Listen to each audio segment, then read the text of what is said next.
Good morning students. आज हम discuss करेंगे remaining questions of exercise 3.1 and this is last lecture of this exercise या this chapter, right. चलिए, आज जो हम फर्स्ट क्वेश्चन डिस्कस करेंगे वो क्वेश्चन डिस्कस करेंगे जहां लिमिट्स में भी पैरामीटर इन्वॉल्व। देखो, अब यहाँ पर जो लिमिट्स ऑफ इंटीग्रेशन है उसमें हमारे पास जो लोअर एंड पर है वो क्या है, π/2 माइनस अल्फा। अपर एंड तो कांस्टेंट है, बट लोअर एंड पर you have π/2 minus alpha. Let us start the question. यहाँ पर मेरा पैरामीटर क्योंकि अल्फा है तो I will treat this as a function of alpha. f of alpha is equal to integral π/2 minus alpha से π/2 sine theta cos inverse cos alpha cosecant theta T theta. ठीक है, अब डिफरेंशिएट करेंगे दोनों sides को with respect to alpha using Leibnitz rule. लेकिन यहाँ पर हमारे पास दो टर्म्स और आएंगी। Let us see that.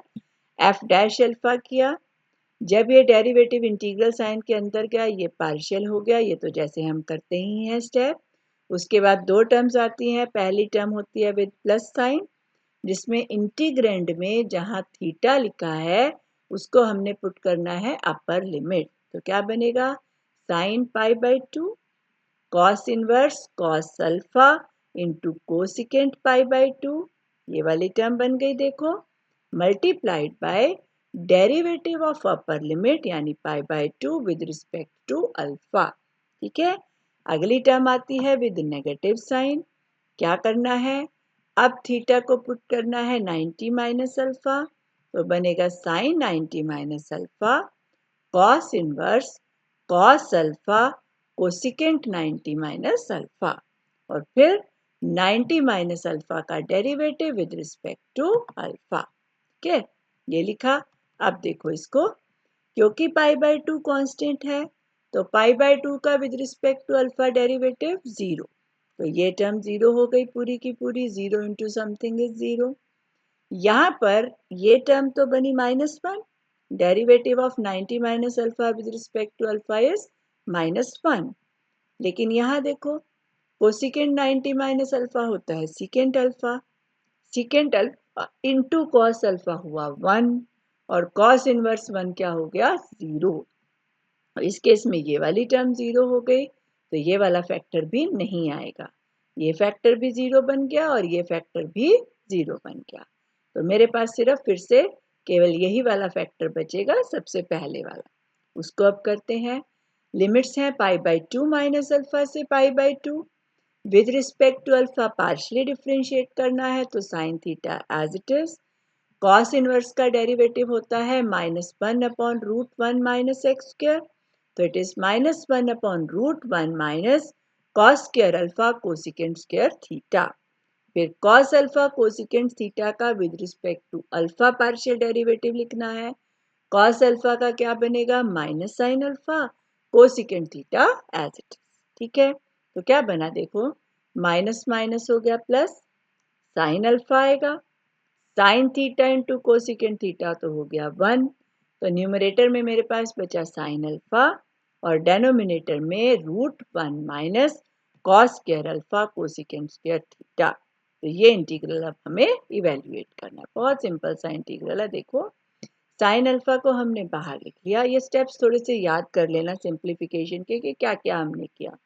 सबसे पहले डेनोमिनेटर में कोसिकेंट स्क्वायर थीटा मैंने कॉमन ले लिया। कॉमन लिया तो बाहर तो कोसिकेंट थीटा आएगा स्क्वायर रूट लेके, और यहाँ पर पहली टर्म बनेगी 1/कोसिकेंट स्क्वायर, और 1/कोसिकेंट स्क्वायर मीन्स साइन स्क्वायर, तो sign square theta minus cos square alpha, right. फिर कोसिकेंट थीटा अगर मैं ऊपर लिख लूँ तो साइन थीटा है। अब इस स्टेप को बहुत ध्यान से समझ लो। न्यूमरेटर में मेरे पास साइन थीटा डी थीटा बन गया, तो क्या मेरी कॉमन सेंस कहती है कि मुझे किसे टी पुट करना चाहिए, कॉस थीटा को, राइट। अगर हम कॉस थीटा को टी पुट करेंगे तो minus sine theta d theta मेरा टी टी बन जाएगा। तो यानी नीचे मुझे साइन की टर्म नहीं बनानी, कॉस की बनानी है, और वो तो इजी होता है। साइन स्क्वायर थीटा को I can write 1 minus cos square theta, ये minus cos square alpha as it is था। 1 minus cos square alpha combine कर दूं तो 1 माइनस कॉस स्क्वायर अल्फा बन गया साइन स्क्वायर अल्फा।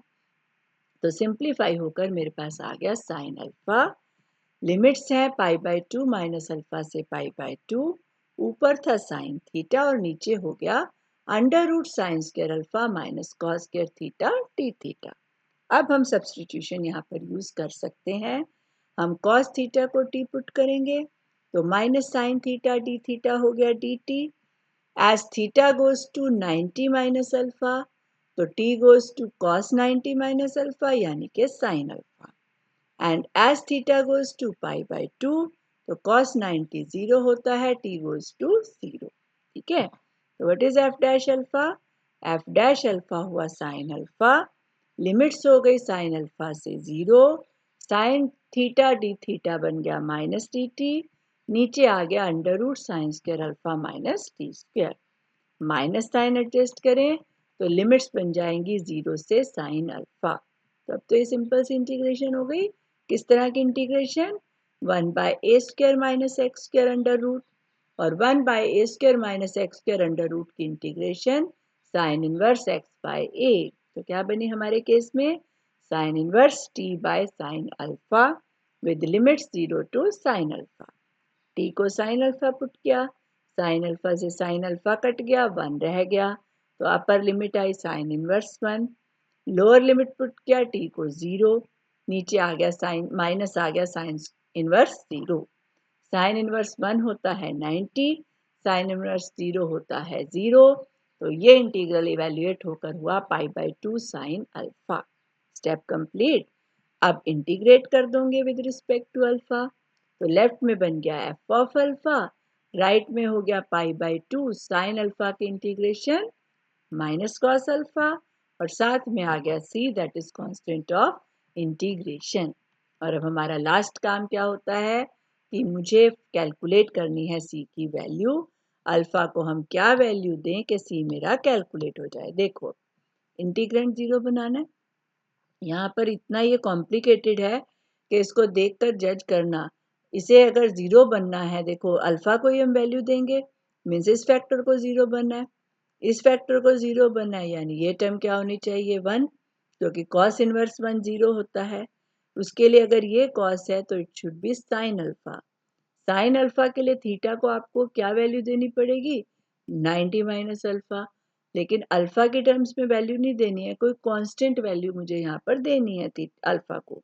तो उस केस में ये चीज़ पॉसिबल नहीं है कि मैं इंटीग्रेंड को 0 बना पाऊँ by giving some value to alpha.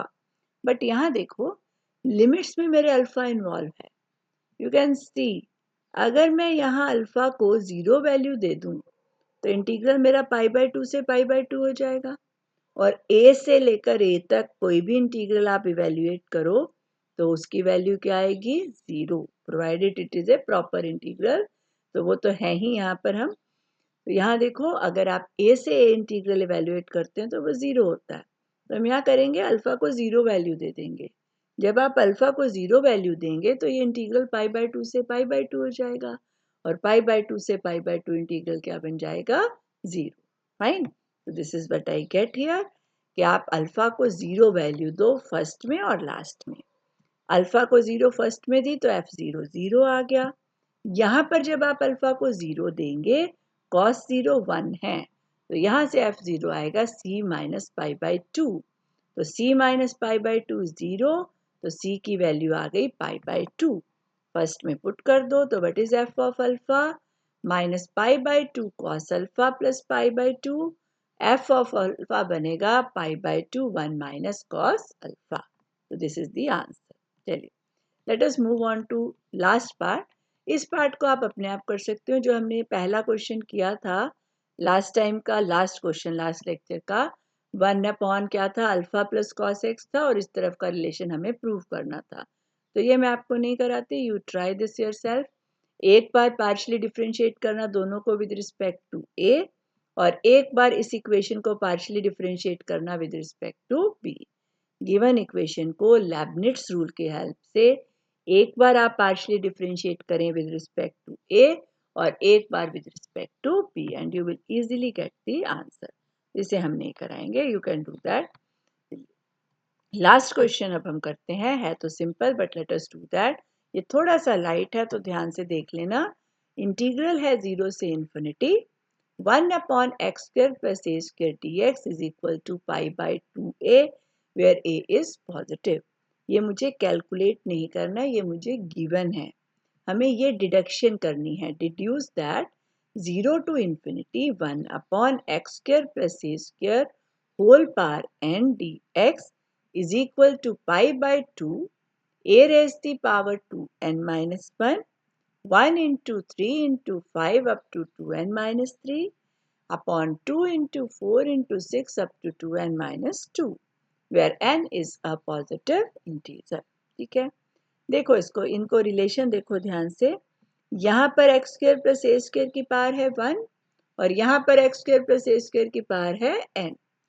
तो बेसिकली मुझे लेबनिट्ज रूल की हेल्प से डिफरेंशिएट ही करना है. इसको कितनी बार करना है, देखो अगर एक बार डिफरेंशिएट करूंगी तो नीचे मुझे स्क्वायर मिलेगा, 2 बार डिफरेंशिएट करूंगी तो क्यूब मिल जाएगा. तो वी कैन गेस कितनी बार डिफरेंशिएट करूं मुझे पावर n मिले. एक बार डिफरेंशिएट किया, यहाँ डेनोमिनेटर की पावर 2 हो जाएगी, 2 बार डिफरेंशिएट करने पर डेनोमिनेटर की पावर 3 हो जाएगी. तो कितनी बार डिफरेंशिएट करेंगे मुझे डेनोमिनेटर में पावर n मिले, n minus 1 टाइम्स. तो डिफरेंशिएटेड n minus 1 टाइम्स. ठीक है, किसकी हेल्प से, लेबनिट्ज रूल की हेल्प से. ये मेरे पास है, डिफरेंशिएट करेंगे हम दोनों साइड्स को with respect to a using Leibniz rule. तो जब ये डेरिवेटिव इंटीग्रल के अंदर गया पार्शियल, राइट साइड पे pi by 2 as it is, 1 upon a का derivative minus 1 upon a square. Left side पर पार्शियल डेरिवेटिव लो, 1 अपॉन एक्स स्क्वायर प्लस ए स्क्वायर का derivative minus 1 upon x square plus ए square whole square, फिर x square plus ए square का with respect to A क्या derivative बनेगा, 2a. ठीक है, क्या करना है, देखो माइनस से तो माइनस साइन कट गया, इस 2a को क्योंकि कांस्टेंट है आप इंटीग्रल साइन के बाहर ले जाओ और then take it to right hand side. तो राइट हैंड साइड पर देखो क्या बनेगा, एक तो पाई बाय 2 ये तो आएगा ही, a की पावर नीचे जाकर के 3 हो गई तो 1 अपॉन a क्यूब आ गया, ये 2 भी राइट साइड पर गया तो 1 बाय 2. इस 2 को इससे मल्टीप्लाई करके ना लिखना है क्योंकि मुझे फाइनल आंसर की फॉर्म बनानी है. तो ये पाई बाय 2 आप अलग लिखना, बाकी जो नंबर्स आते जाएंगे वो हम लिखते जाएंगे. ये बन गया 1 बाय 2 और साथ में बन गया 1 बाय a क्यूब. फिर से डिफरेंशिएट करो क्योंकि मुझे तो n माइनस 1 टाइम्स करना है. अब जब आप डिफरेंशिएट करेंगे तो लेफ्ट में जब पार्शियल डेरिवेटिव लोगे इस टर्म का विद रिस्पेक्ट टू a, क्या बनेगा, ऊपर आएगा -2, नीचे एक्स स्क्वायर प्लस ए स्क्वायर की पावर 3, फिर एक्स स्क्वायर प्लस ए स्क्वायर का विद रिस्पेक्ट टू a क्या डेरिवेटिव बनेगा, 2a dx. राइट साइड पर देखो, ये pi by 2 as it is, 1 by 2 as it is, और 1 बाय a क्यूब का क्या derivative, -3 upon a raise the power 4.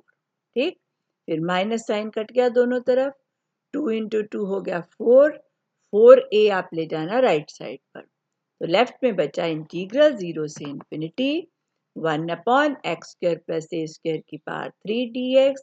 Right side पर आ गया pi by 2, 1 by 2, 3 by 4 into 1 by a की power 5. This is what we get. 2 steps हमने करके दिखा दिए, उसके बाद हम इसको जर्नलाइज कर देते हैं. कितनी बार डिफरेंशिएट करना है, n minus 1 times. n minus 1 times differentiate करो तो यहाँ पर पावर आ जाएगी n. ठीक है, और राइट साइड पर देखो पाई बाय 2 आएगा, 1 बाय 2, 3 बाय 4 करते जाएंगे. कहाँ तक हमें लिखना है वो चीज़ देखो. जब मैंने एक बार डिफरेंशिएट किया तो आई हैव 1, न्यूमरेटर को देखना है. जब 2 बार डिफरेंशिएट किया तो आई गेट 3. ठीक है, एक बार डिफरेंशिएट किया 1, 2 बार डिफरेंशिएट किया 3, अगर मैं तीसरी बार डिफरेंशिएट करती तो आई गेट 5. तो 1 3 5 इस तरह की सीरीज बन रही है मेरी. और कितनी बार डिफरेंशिएट करें, n माइनस 1 टाइम्स. तो अगर आप दिखना चाहो तो 1 3 5 AP है, इसकी n माइनस 1th टर्म अगर आप कैलकुलेट करेंगे वो तो आपको आती है, that will be 2n minus 3. ठीक है, नीचे भी लिखना आसान ही है. नीचे देखो, अगर ऊपर 1 है नीचे 2, अगर ऊपर 3 है नीचे 4, तो ऐड करके 1 लिखते जाओ। 1/2 3/4 2n-3 में 1 ऐड कर दूं तो क्या मिलेगा 2n-2 और 1/a की पावर्स देखो यहाँ पर पावर है 3 जब एक बार डिफरेंशिएट किया 3 मिला जब 2 बार डिफरेंशिएट किया 5 मिला 3 5 तो n-1th टर्म इस AP की अगर आप कैलकुलेट करेंगे तो वो बनेगी 2n-1 तो ये आप कर सकते हो नहीं समझ में आता तो ऊपर डिडक्शन में दिया हुआ है कि क्या आना है you know the steps you can do that and with this we complete the third chapter of your syllabus and of course the second unit एक छोटा सा क्वेश्चन और निकल आया इसको भी देख लो इसे तुम्हारे पास सोल्यूशन आ जाएगा you can read that it is an easy question तो I am not going to explain this with this we complete our third chapter and second unit of our syllabus